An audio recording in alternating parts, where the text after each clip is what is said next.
There is this learning game that we play sa problem solving and decision making training called the moon landing dilemma.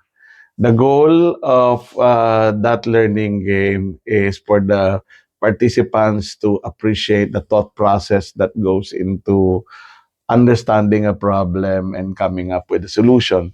So the mechanics include the individual participants trying to solve the problem on their own, and then after a while, discuss their solution to the rest of their team, and then come up with a consensus answer from the team.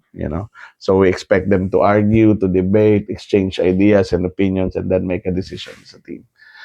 And often, what happens is the group decision, the solution of the group, are often better than the individual solutions because the collaboration, the exchange of the idea, the debates, the conversations, the dialogues led to better understanding of the problem, better understanding of how to move forward and pointing the team towards the right or the better solution. The solutions are not always perfect, but they're often better when people collaborate.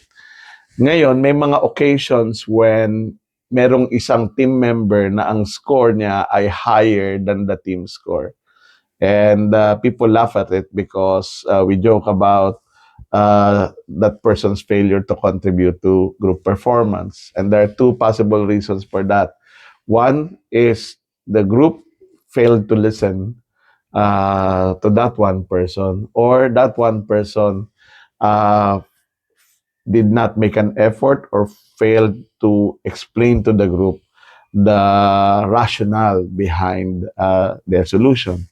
So either way, when people fail to collaborate, when people look at majority win as a basis for making decision, they fail to benefit from team members who have better ideas. So as a leader, importante na ma-recognize natin yan at makapag-build tayo ng culture where majority is not always right, that the best thing to do in collaboration is a free exchange of idea, open-mindedness, and willingness to recognize when you're wrong and recognize when a better idea is present. I hope this helps.